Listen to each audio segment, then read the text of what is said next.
First geezer I boxed was 19. I was 14, I think I was. Jumped in, I stopped him in 3 rounds. We were scheduled for 4. So you're 14 years old and you're stopping 19-year-olds? Yeah. I boxed another geezer who's Aaron Nevercliffe, his name was. He'd had a lot of fights, mate, a lot of fights. He'd been on the unlicensed circuit for a long time. Junior British title. He was 26 and I was 14. And I stopped him as well. But I dropped him bad. I've never even heard stories like this besides something like Mike Tyson, really. That's impressive. Like in the pros, there's a lot of people that dangle you a carrot, do you know what I mean? They'll tell you what you want to hear. Exactly, like, oh, come with me, I can do this for you, I can do that for you. The reality is, they're getting you nothing. Have you learned that the hard way? Yeah, I've learned it the hard way, mate, yeah. The reality is, they just want to use you for a punching bag to get themselves a few quid. Like, they're not interested in your career or your family, or the fact that maybe, like, your wife might push you around in a wheelchair for the rest of your life.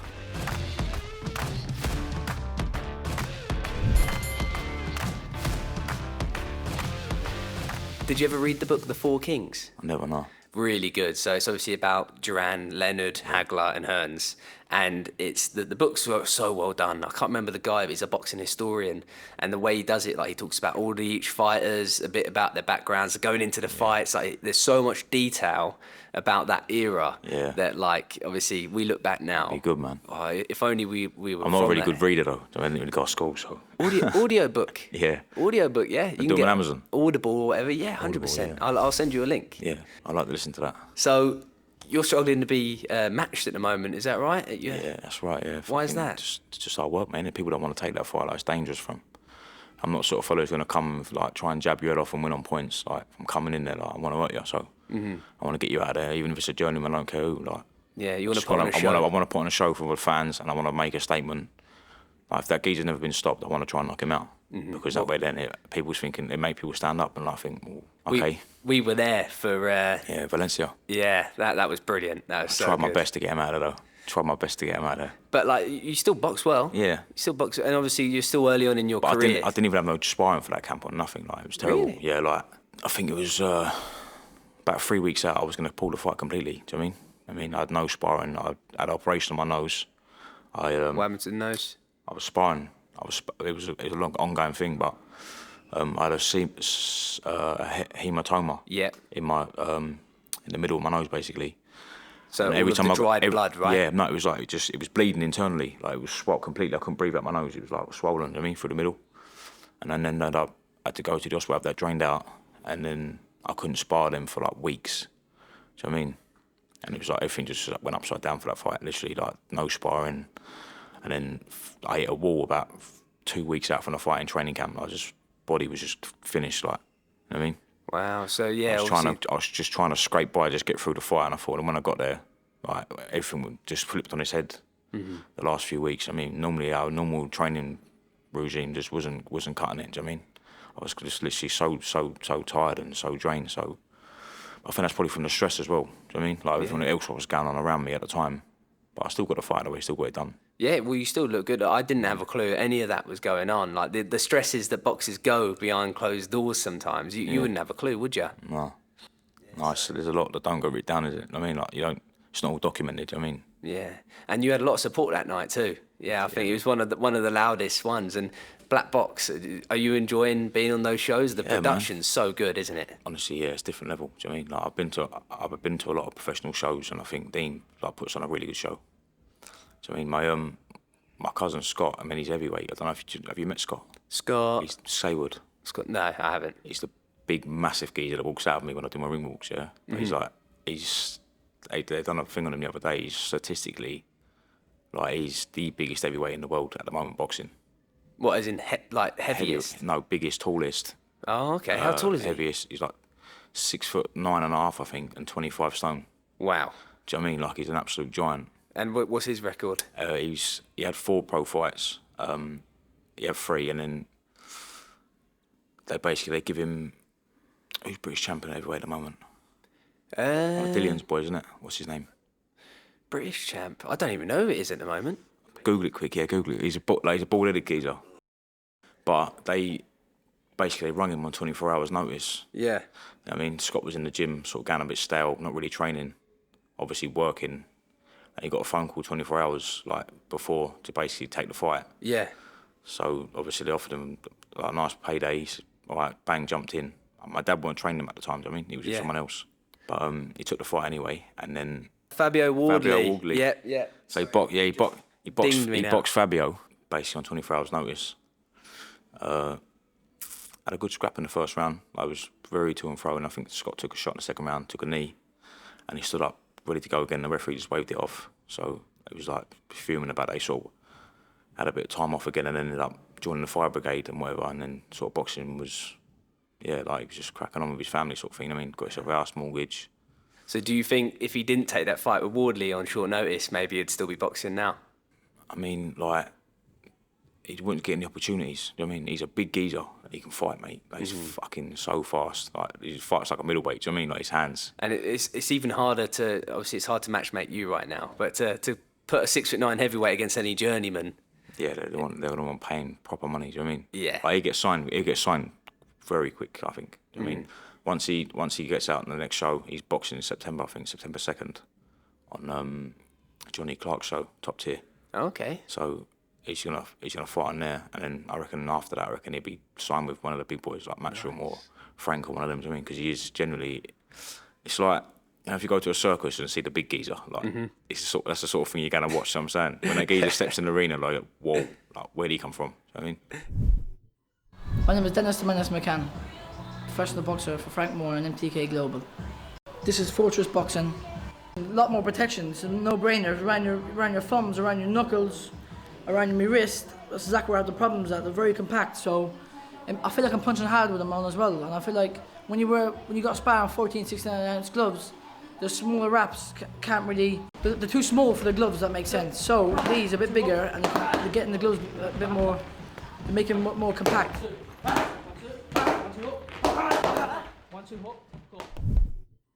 Yeah, so you come from a boxing family, right? And your dad's your coach? Yeah, that's right, mate. Yeah. I mean, like, I've been in boxing since I was like a baby, mate. I've got pictures of me in nappies with boxing gloves on. Do you know what I mean? Like, but I used to go and train with my dad all the time when I was a little boy.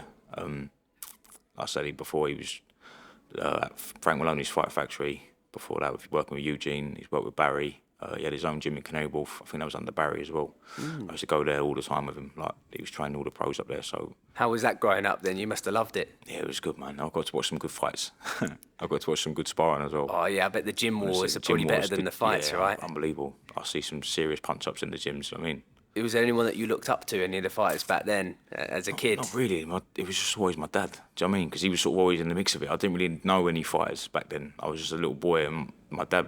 I mean, like, my dad's my hero. So, like, to see him in the mix of all that, he used to spar him as well himself. Like, he was a trainer, but he'd jump in and give him. I like it when coaches do that. Yeah. Yeah, because obviously they know pick what out they're the weaknesses. If he's training you, he knows where you're weak. He knows where you're weak. You know what I'm saying? Like. Yeah, I had a really good PT with a guy in Thailand. He was one like the boxing coach. We had a 1-to-1, sorry, not a PT.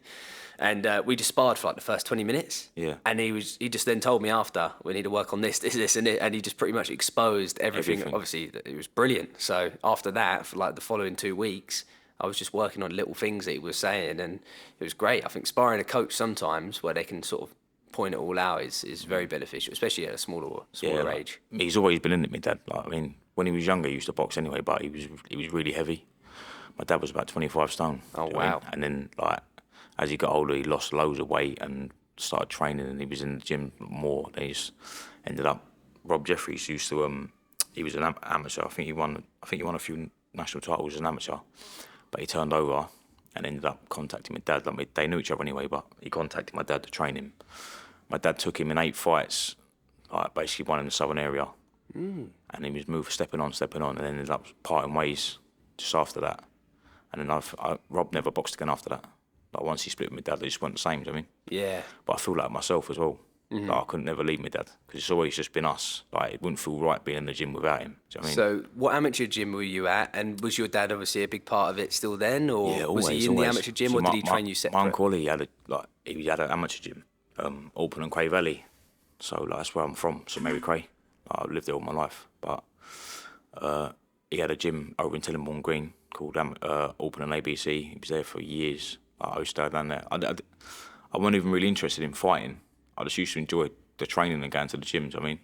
And then I used to spar the boys in the gym. They'd end up going away the weekend, boxing, winning.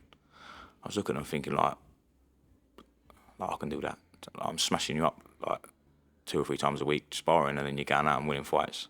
That's how I sort of got into it. Do you know what I mean? Just sort of got a bug. So how old were you when you had your first fight? I was 13. I was a bit late, really. Do you know what I mean? And how'd it go? Yeah, I won by stoppage. Do you remember it all vividly? I don't remember a thing, mate, to be honest. No, I just remember just the adrenaline. That's all I can really remember from the night. Do you know what I mean? And what weight were you?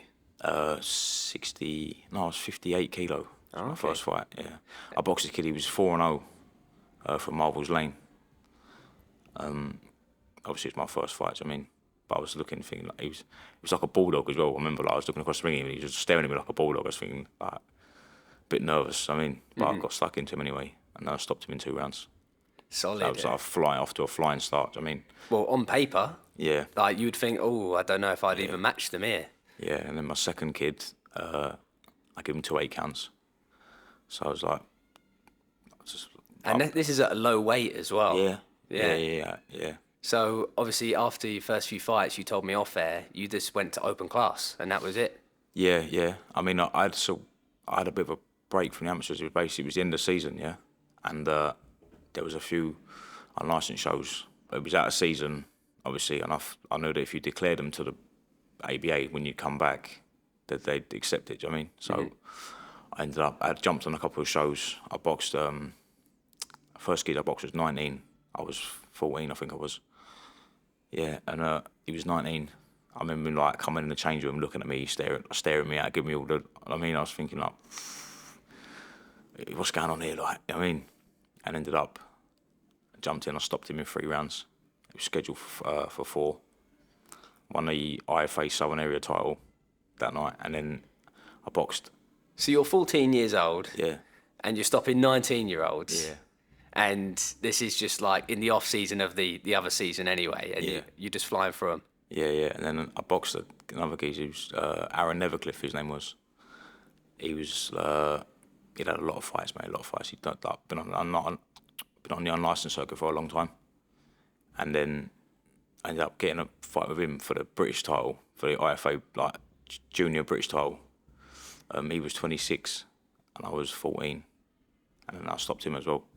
But I dropped him bad, like. Wow. I sort of got a bit of a reputation, like a bit of a puncher. I mean, I always believed like I can bang this geezer out. I've never even heard stories like this besides something like Mike Tyson, really. That's impressive. Yeah. So the power is just genetics, I'm guessing, right? You just naturally... Yeah, I mean, I don't really train strength much. I mean, I don't do any much weightlifting, or it's just like, just do it on the pads, on the bags. Like, I get on the heavy bag and try and break it in half. Or, I mean, the old man, like, if we focus so much on technique, you know, we drill it for hours and hours and hours, like in the gym. Just technique. I mean, how did you find going from amateur to the white collar? Like, obviously, it's a little bit more primal. Like some of the white collar shows, it's exciting, it's entertaining, but the crowd and everything I had else. over 500 people like watching me that night, but it was all for me. You know what I mean, so it was local to where I live. A 14-year-old kid. Yeah. 500 people watching. No shirt, no head guard, like 10-ounce gloves, professional hand wraps. Like it was good. So you've had this experience from an early age. So obviously going into the pros, like I was going to ask you later, did you find it a bit hard maybe going for amateur? Because some people that have only ever fought in the amateurs, it's a little bit of it's a complete change. You know, you're in the hurt game now and you've got all these different All of a sudden things. everything's open. Like you used to having tunnel vision with a head guard, but then you can like all your peripherals and that. Mm-hmm.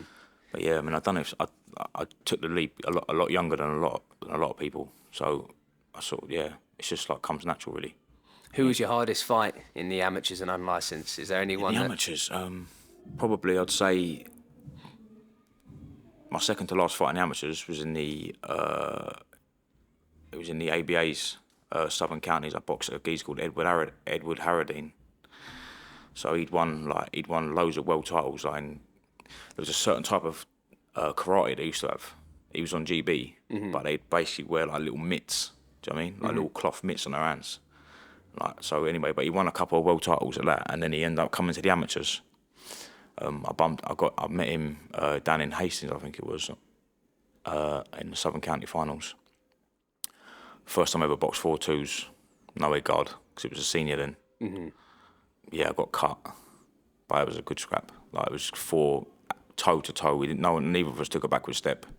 Do you know what I mean? He just sort of stood toe to toe and absolutely had a war, but he was a lot older than me. Yeah. I was like just 18 and he was like 27. Like, he was a proper man, do you know what I mean? So, but I dealt with that before because I've sparred the pros since I was young. Do you know what I mean? I always get in with better boys, more experienced, they can punch heavier weights.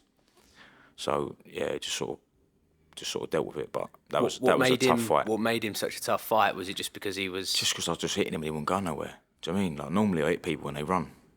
That's that. I mean, like, I know I can dig a bit. I'm not saying I'm the biggest puncher in the world. Do you know what I mean? Yeah, I can box as well, but like, if I hit people, I hurt them, and they would backtrack. You know what I mean?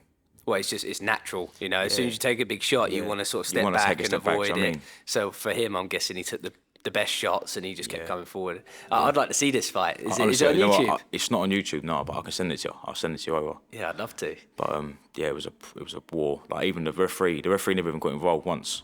Like, literally, we just stood toe to toe. There was no holding, like no fouling. It was just, we went head to head and just working inside. I mean, on the outside. But it was a good fight. The referee, he clapped afterwards. Like, give us the whole hall, give us a standing ovation. And Wow. Yeah, it was good, man. And what was your best win in the amateurs and unlicensed? Best win? I don't know. I boxed a lot of good kids in the amateurs. Do you know what I mean? Like, I was on the end of a few really bad decisions coming through. Like, I should have won a schoolboy title. I should have won a junior ABA title, and I should have won a CYPs. Do you know what I mean? But like, I got in the national finals. I boxed a geezer from Darlington called Tommy Nicholson. Like, I just absolutely chased him around the ring for 3 rounds and was punching his head in. You know what I mean? And like, I ended up losing on a majority. Like, I lost by 1 point on a countback in the national finals. And it just destroyed me, mate. Do you know what I mean? Yeah. I was thinking, like, what have I got to do here? Do you know what I mean?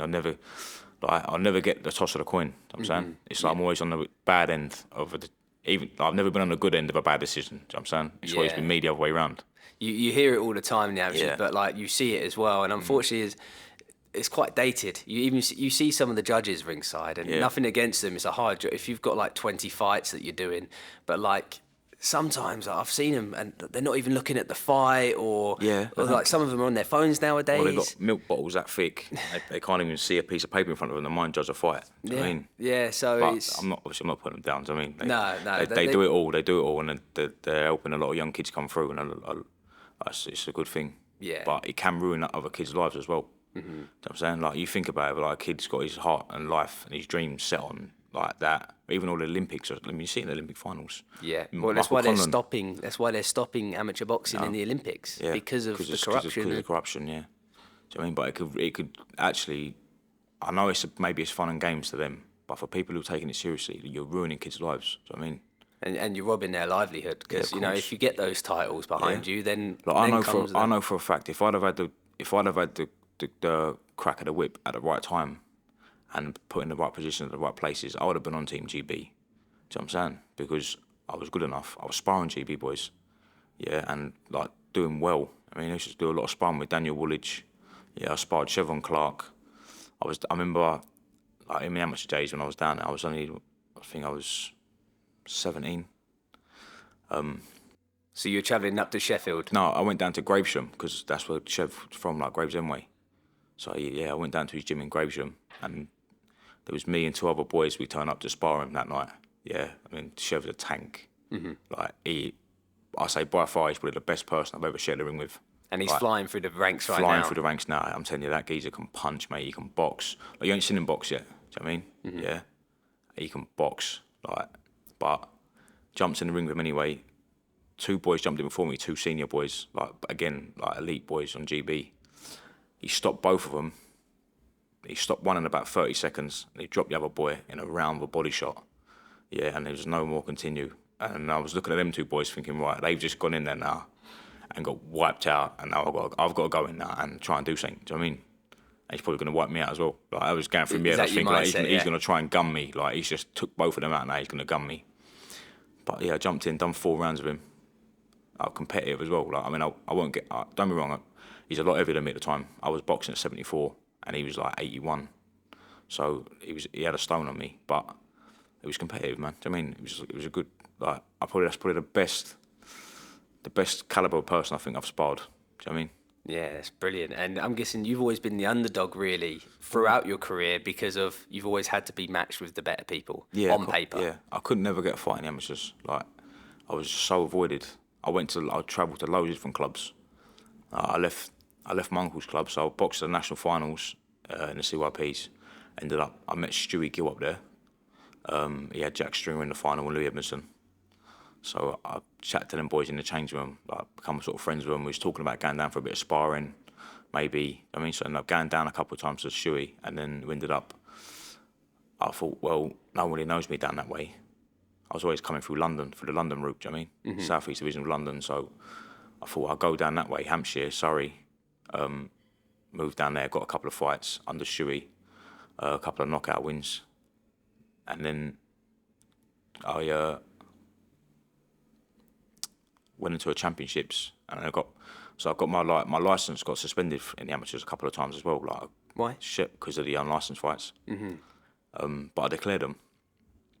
But basically, like, people was writing letters into the ABA. If I'd box, say, and win and stop the kid, they'd write a letter in complaining, saying, "Oh, this kid's a ringer. Yeah, he's a traveller. He's from Ireland. He's had over 500 unlicensed fights. He's bare knuckle boxing, this and that." So, like, I had my licence suspended. They took it for a year.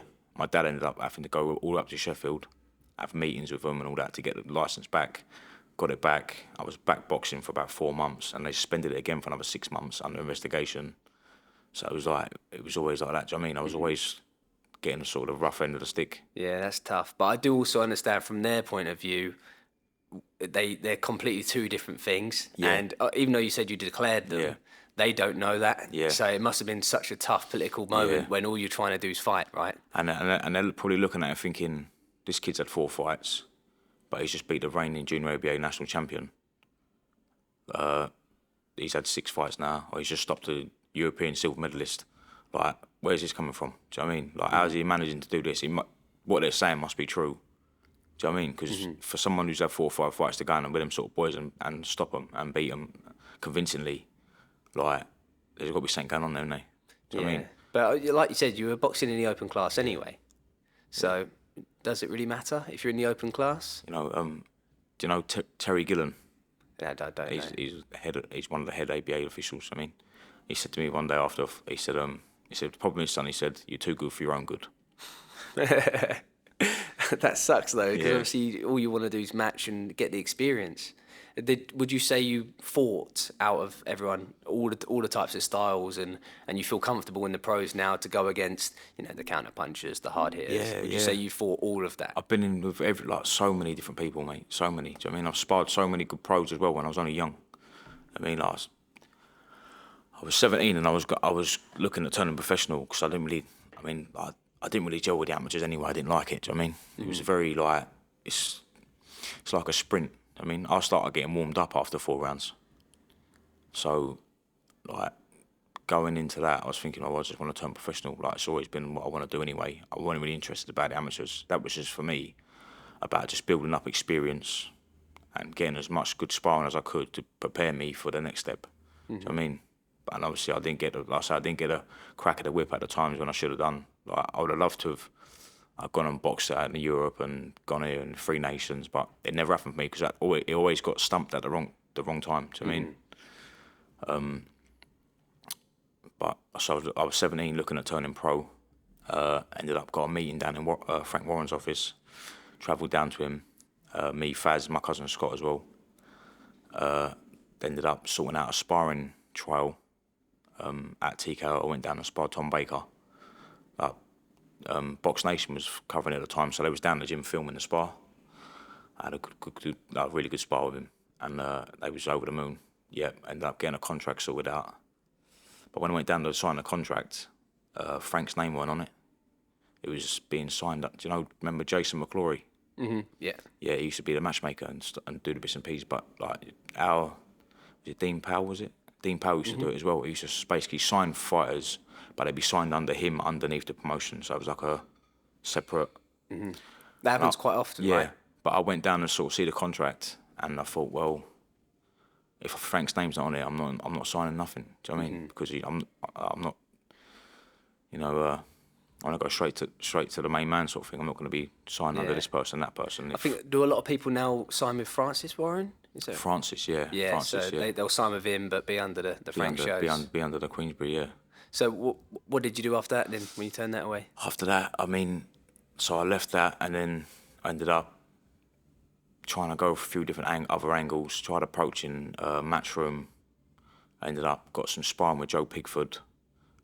His old manager always said, I'll manage him in the pros. But my dad didn't have his licence anymore. Obviously, he'd let it go, and once you let your manager's licence and your trainer's licence go for a certain period of time, you got to come back, get it all back again. Do you know what I mean? So he didn't have it at the time. He had his trainer's licence, but not manager's. So I was looking for a manager anyway. Went down, sparred Joe Pigford, had a few good rounds of him. His manager, but seeing in the pros, there's a lot of people that dangle you a carrot. Do you know what I mean? They'll tell you what you want to Yeah, hear. exactly. Like, come with me. I can do this for you. I can do that for you. I can get you this sponsorship. That. But in reality is they're not going to get you shit. Do you know what I mean? They're getting you nothing. It's just literally, like I say, it's just just dangle a carrot there to. Have you learned that the hard way? Yeah, I've learned it the hard way, mate. Yeah, I've had that a lot. I see that all the time. You know, Yeah. like someone will say, "Oh, I'll get you this. You could be Yeah. earning this," and then, yeah. But the reality is, they just want to use you for a punching bag to get themselves a few quid. Like, they're not interested in your career or your family, or the fact that maybe like your wife might have to push you around in a wheelchair for the rest of your life just because they're gonna get a few quid out of the fight. Do you know what I mean? Yeah. Like, you need people around you that's gonna look after you and protect you. Do you know what I mean? And that's why it's so important for me that I've got such a close family unit. Like my old man, my uncle Ollie, Victor Smith. Like, we're all like one family. My cousin Scott. Our team's tight. Our circle's tight. Like, you're not getting in. You're not penetrating that. Do you know what I mean? That's good. That's what you need. Like I was saying earlier on another podcast, like even though it's a solo sport, you will never succeed unless you've got the best team around you, with someone that's got all of the right intentions, and and having all the right people make the right decisions. There's a lot of young boys that turn professional. I mean, even me. Like, I thought, well, once I get me the pro license, like, I'll just get everything handed me on a plate because I'm good and I can fight and I can sell tickets. But that's not the reality. Again, do you know what I mean? You go into it thinking, well, I'm a professional fighter now. Yeah, I'm knocking people over, I'm hurting people. Like, I'm selling a lot of tickets. There's a lot of noise about me. Everyone's talking about me, but that still is not going to get you signed. Do you know what I mean? Sometimes it's not what you know, it's who you know. Yeah. You know what I mean? Yeah. So when did you turn over? When was your first pro fight? It was 2 years ago. I've been a pro. I've just renewed my license, so it's just over 2 years now. And how was the debut? Was you just, I'm guessing, itching to get in and get the like, first one done? I mean, I lost, like, when I come back to boxing, I was like 18.5 stone. So I'd done a good bit of weight up until the debut. I managed to go from 18.5. My first fight was just over 13. And then slowly just been creeping it down ever since. I mean, the last fight was at 11 stone 12. So like, I'm on championship weight now from what I want to be. Do you know what I mean? So this is definitely your weight class now. You're Super comfortable weight, with? yeah. I'm tall. I mean, rangy. Like, it's not like I've dropped down the weight, but I haven't lost any power.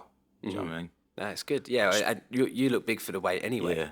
You look very big for the weight. Yeah, like, I don't like that. I mean, listen, a lot of boys, mate, they get on the weights and they dehydrate themselves, and I mean, like, you see a lot of it, mate. A lot of people end up with brain damage. I mean, I would never be the fellow to sit in a sauna or be sitting doing water cuts, like, trying to make weight. If I can't make that weight, I'm moving up. Do you know what I mean? Like, I'm not going to risk my health and my longevity in a sport just to try and make a weight that I can't. I mean, just to try and make myself a bit bigger for the weight. Yeah. So what's your team like? Do you have a nutritionist and everything? I have, yeah. I mean, I've only just recently started working with him the last year, Jack Coke, but he's a good man. I've never worked with a nutritionist before. Before I never thought I needed one. I just thought, well, I eat sensible, like, trying to eat healthy. But until you've got someone there that's counting them macros and the calories and getting you the right stuff that you need for recovery, like, I didn't realise he's worth his weight in gold. Do you know what I mean? You really do need it. Like, if you're performing at an elite level, you need that, definitely. And it's one less stress too, right? Obviously, you just do what you're told instead of you having to think every day and plan ahead. Yeah, like, just send me out a schedule and say, like, that's what you got to eat that time. And he'll ask me, like, are you sparring this week? Okay, what time are you sparring? Blah, blah. And he'll prepare my meals so that I've got enough energy to train and I'm not coming into the gym feeling flat. Do you know what I mean? I used to have a lot of that. I used to have a lot of spikes in, like, my energy levels. Like some days I turn up in the gym and I feel like an absolute bag of shit and I want to go home. And then other days I'll be on fire and I'll probably push it a bit too much. And then I come back and then a couple of days later I'll be down again. I mean, so it's just been consistent since I've been working with Jack. Like if I go to the gym and I know I'm just consistent all the way through. I mean, Sounds really like you've got your balance. Yeah. Brilliant. And so when you say you don't do any S&C, is it just all body weight then? Just typical boxing sessions? Really I mean, I do some sort of strength conditioning, but it's not like it's not a main thing of mine. Do you know what I mean? Like I'm a boxer. I'm not a weightlifter. Do you know what I mean? It probably helps to be a bit stronger, maybe. But what's the point of squatting 200 kilos and throwing it above your head? Like you're not gonna pick a geezer up and throw him out the ring. Like you got to punch him in the face. So. When I asked Harlan Eubank about it as well, he just said straight away, it was just like, everything's boxing related. Even his S&C, it's all related to I do like boxing. medicine ball slams and things like that, but it's all power, it's all generating power. Like I try and generate as much force as I can from a short distance as possible. Do you know what I mean? And what about you running? Do you mix up a lot of runs throughout the week? I do a couple of short runs. Like I do a couple of short runs fast. Do a long run. I don't run every day though. Do you know what I mean? I mix in. I do a bit of swimming here and there as well. I mean, are you a good swimmer? I never used to be. I'm like a bit of lead. I mean, I sort of just hit the floor, but like, yeah. I mean, I try my best. I mean, No, I definitely couldn't compete, but I'll try. Yeah, I see your AJ's camp out in Texas now. He's doing loads of swimming. Yeah. He posted something recently, but it looks good. And that's the next thing I wanted to talk about. Go on. So you've been out to Portugal a few times, training with Dillian. He's just signed a fight with Joshua next month. This might be out after, I don't know. Yeah. Give us your breakdown. Obviously, you've met Dillian in person. It's completely different now compared to the first fight. I've been willing this fight to happen for so long. Do you know what I mean? Like anyone who's ever come to me with an interview, if they've asked me about Dillian, I'm like, get the AJ fight. Like he needs that fight. Like I think, from my opinion, like AJ is ready for the taking. Do you know what I mean? Like he's come off a couple of bad losses. His chin's been tested, he's been dropped. So I don't think his confidence is 100% there in himself anyway. Do you know what I mean? He's not the AJ. Like if Dillian was fighting the AJ from years ago, when he used to be in there and get like a machine and break people down and throw combinations and move his feet. Now he's just like jab, grab, right hand, maybe. Do you know what I mean? He's a bit hesitant to get involved, get in the mix. Yeah. Do you think Dillian coming off of a knockout loss, that will affect him and maybe wanting to stand and trade and put it on Joshua? Do you think that'll play a part? Dillian's got the biggest art in the world, mate, I think. Do you know what I mean? Like, he's been in there, he's been dropped, he's been knocked out, but he won't never turn up to a fight and be that negative. He's not that negative person.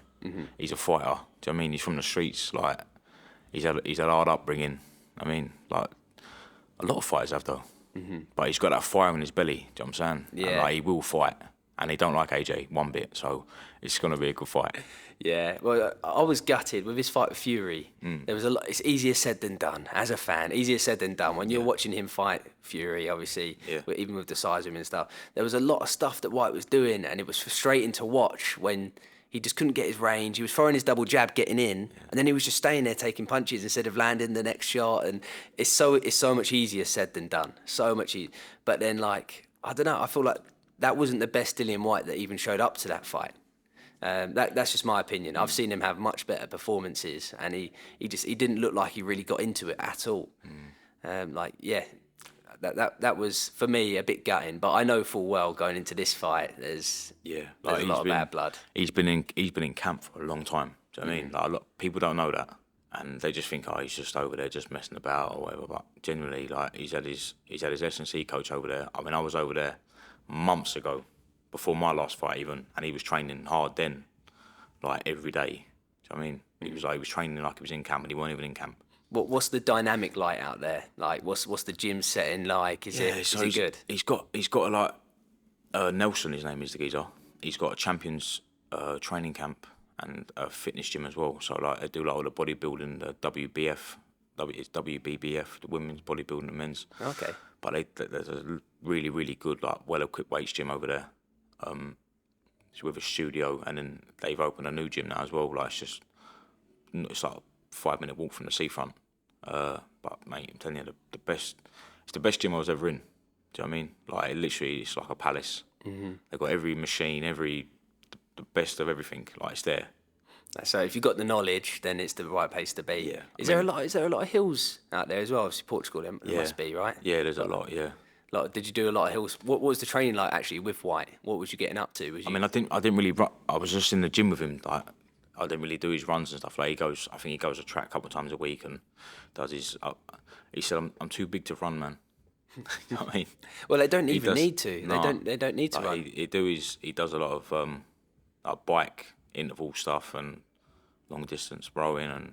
I think Klitschko was the same. Yeah. He did a lot of just like rowing, skipping, bike. I said to him, I was out there. I said, "We go for a run." He was like, "Bro, I like my knees where they are." I was like, "All right, fair enough." Do you know what I mean? He's got a point, especially when you're that heavy. Obviously, just carrying that weight. Yeah, I remember when I was fat, like on GAM running, I used to hurt so bad, like shin splints, knees. Well, obviously, you're running now. Are you hitting PBs each camp? Are you sort of on that progression? I mean, I'll be now? honest with you, like if I weren't boxing, I could be a competitive runner. Yeah. Yeah, honestly, like I can run. What times you got? Like I'll do like 3.5 minute kilometers and that, like serious speed. Wow, it's really good going. For how long for? I could do that for like 6K, 7K, yeah. Is that around the track or?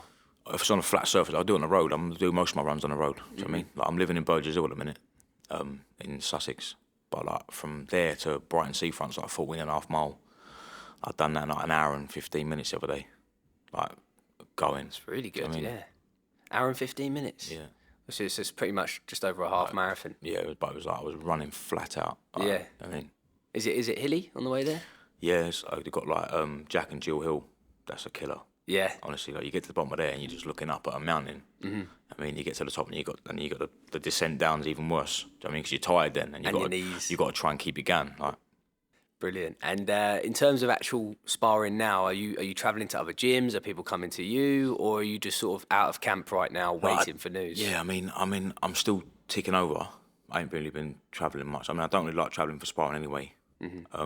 Only because you just get so many messes, mate. Like, come down. Like, if you want to come down to us, we'll sort you a bit of diesel out. Come down, we'll sort you a bit of diesel out for coming down and that.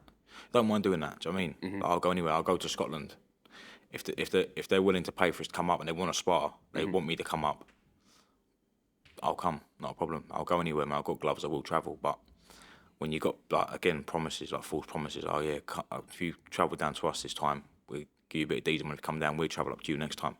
You land down there, spar, and then they're like scarper out the gym before they like when you're in the shower, they're like slipping in the motor and going and that. Do you know what I mean? Like, Yeah, so no, especially with goal that way. yeah. So do you have to spar a lot of people heavier as well? Yeah. I like sparring people heavy as well. I don't really spar many people my own weight. Are they still quick, the heavier guys? They're still. It's just more strength and that. Like, you got to try and push them boys about and work them. But then I'll spar middleweights because they're faster. Do you know what I mean? But obviously I won't hit them as hard. So I'll try and hold back on the power a bit and just try and get the speed. And then when I get in with the bigger boys, I'll unload a bit better. So, Yeah. I remember when I had Alfie on the podcast, it was like a year ago now, whatever, but he just sung your praises the whole time. He's Did like, he? you got to get Ernie on, you got to get Ernie on. And he was just saying how, like, you're in the gym compared to anyone, you just stand out. And that's what you want. You know what, like, I mean, I don't see it because I'm training. Do you know what I mean? But the old man says to me, like, when you're training, boy, he said, like, you look around the gym, like, if we're in the pads or whatever, he said, like, you look around and people just stand there with their mouths open, like, can't believe what they're watching. I mean, and I'm still yet to feel my feet in the pro game. Yeah, well, it's still early. Still very early. Do you know what I mean? And like, there's a lot of stuff that I do in the gym that I don't put into practice in the ring yet. But I know that when it clicks, it'll click in a minute. And when it does, like, people are going to be very sorry, because I'm not stopping. And how many fights a year would you want to be having at the moment, if you had it your way? If I had it my way, I'd be having 6-7 fights a year. Do you know what I mean? I want to be as active as possible, but like, it's just life. Do you know what I mean?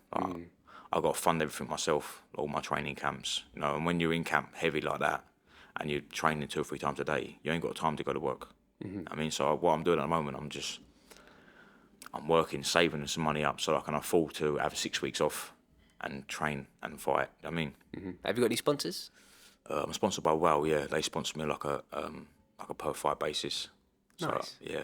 Infinite Branding. They supply all like businesses with custom like anything, clipboards, pens, t-shirts, whatever. Like if you want your company logo on it. Like merchandise. And that? Merchandise, yeah. They do the merchandise, yeah. Nice. So do they sort out all of your fight kits and everything else then? No, I sort that myself. Oh, okay. So I sort that myself. Yeah, they just like, the bit of money they give sort of helps towards like training and stuff. do you reckon that's helped you in terms of like ticket selling and everything else, having a good family and fan base? If I that's mean, helped yeah, at I've got all? a big family, but I mean, a lot of people don't come and watch me fight.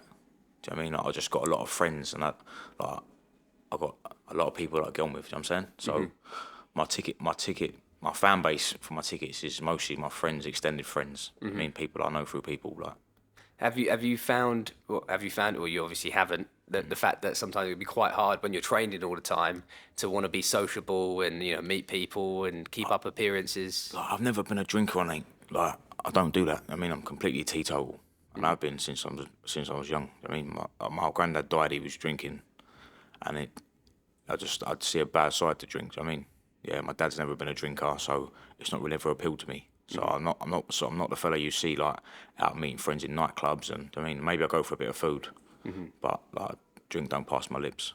That's good. What would you say is your biggest strength as a boxer? My biggest strength as a boxer, I'd just say like just my desire. Yeah. Is that to win your My rounds, desire. like when Yeah, you've got hard spars? like anything really. Do you know what I mean? Like if I'm going into a fight and I'm in a hard fight and I'm getting hit and I'm getting hit constantly, like I've just got that grit in me to just fight through it. Like, and if it comes to like a shootout and there's a chance of one of us going down, like I'm not telling. There's no way. Like, my chin is like iron, mate. I've never been put down in my life. Never been wobbled. Do you know what I mean? I can take it. Like, I'm not an on-top fighter. Yeah, I've been in a lot of spars where I've come off busted up. Like I've had broken noses and jaws since I was like 13, 14-year-old. I mean, I used to spar the pros, so I know what it's like to get hit and get hit hard. Yeah, and I know what it's like to come off second best. So when you're in the ring and you've never been involved in that before, you're an on-top fighter. You're always getting easy sparring, or you've had easy fights. You've had someone who's come to lay down. Like when you get in there for someone who's not going to do that, and that's when you got to dig in, and that's when you know what you're made of. Do you know what I mean? That's if you got it or you ain't. Sink or swim in it. Yeah, well, that's why you see people that go through the hard way, they always excel. Yeah. Definitely. I mean, because they got fighting small shows, and they're 50-50. If not, they're 60-40. Do you know what I'm saying? Like, so they're just, but you have a short career that way. I mean, because you're getting the brains punched at you for no money, and then when you do finally get to the level where you got to step up and crack on, like you've done all your mileage already. Yeah, so you got to pick the right route through. So do you feel like you got a lot to give still? Yeah, loads, mate. Yeah, loads. I mean, I didn't really have a lot of fighters as an amateur anyway. I only had 16, but I boxed at a good level, and like I've done a lot of rounds. Like there's so many pros I could mention that I've sparred rounds with. Do you know what I mean? Well, do you want to mention some?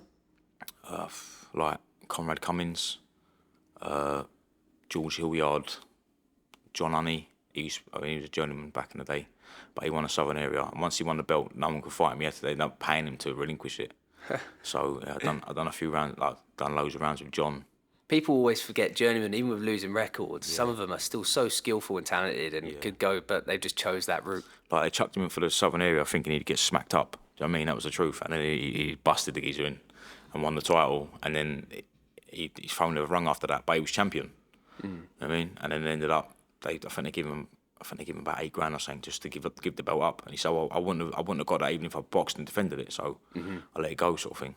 Brilliant. But he's a good fighter, man, John. And where do you see yourself in 5 years?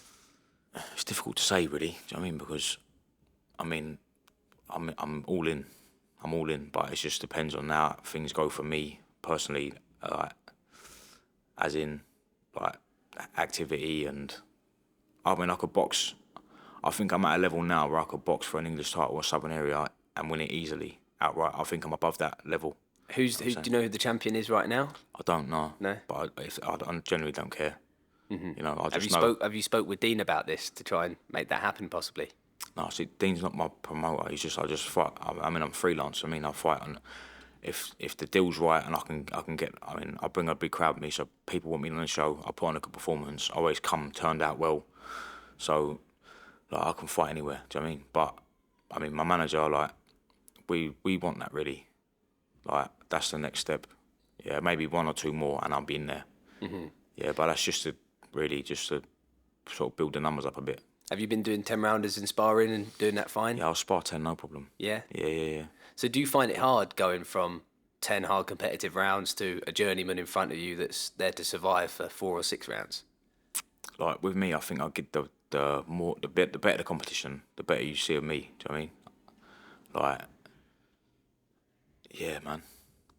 Like you know when you're sparring, like you might spar someone who's a bit. Like They if can I'm bring you sparring, down. if I'm sparring with someone, I know that I've got them covered. Yeah, like I'll sort of relax my guard a little bit. I'll take a few silly punches because you're not worried about getting it. But if you're in there, someone knows if this fella lands on me, like he's gonna hurt. Like you're more switched on. Do you know what I mean? And it's the same when I'm fighting as well. Like if I'm in there with a geezer I know who's can scrap, like it'll bring the better out of me. Yeah. And no one's seen that yet. Like, Is your sister, is she a professional footballer or something? I think I saw her online. she is, yeah. Nice. Who did she play for? She plays for Cheltenham. Nice. But she's been all over. Like, she was the youngest female in England to sign professionally. Wow. She's at Millwall, so she's been a lioness since she's like 8 years old, I think. Wow. And then she was there for years, and then she ended up left there, played for Millwall as a senior. Then she left, went to Leicester, Bristol City, back to Cheltenham. She's out of the minute with her ACL though. She tore ACL, so she's been in recovery for that. Mm-hmm. Good thing, she's at just least with started running. surgery, ACL, at least you can come back from it now. Yeah, like a titanium knee now. Do you know what I mean? So, but she's just started running. They've got on like a treadmill, like with a big balloon around her waist, to, like zero gravity. Gravity, yeah. The gravity, yeah. She's on that now, so I reckon she'll probably be back playing within the next 6-8 weeks. Quality, yeah. Well, I had Robbie Davies Jr. on last week. I don't know when that'll be out, but he was saying obviously with his ankle break, he was back on doing the zero gravity stuff, running like pretty quickly. Yeah. But yeah, he's. Did you ever see that ankle break? Yeah, against I Darragh never see Foley. it, no. Oh, it was like he stepped back, so it was only like second or third round. He felt something go. Oh, I did see that, yeah. Yeah, he stepped back and see that, his foot folded. Yeah, it went over. Yeah, I did see that. Yeah. So yeah, he broke that really badly, and luckily he managed to that evening. He had a phone call from like a doctor who works on surgery on that, like very well known bloke apparently, and he got him in, and apparently that you either get the surgery done straight away, or you have to wait for it to heal enough to then get it done. And he managed to get it done straight away, so he's recovered so quick. Yeah, that's good, man. So, mate, it's been a pleasure having you on. Yeah. Have you got anyone you want to shout out? Any thank yous to anyone? Just a thank you to all my fans that come out and watch me fight, always, and all the support you bring, because we literally tear the roof off every building we fight in, so thank you for that. I thank the old man for always sticking and putting all the time and effort in what he does. Thanks to my manager as well for helping me along the way, and to my sponsors, Wow Hydrate, Infinite Branding, and to Frequency Cleaning as well. Brilliant. It's been a pleasure having you on. I'll catch Lovely. up soon, Thanks mate. so much, man. Nice one.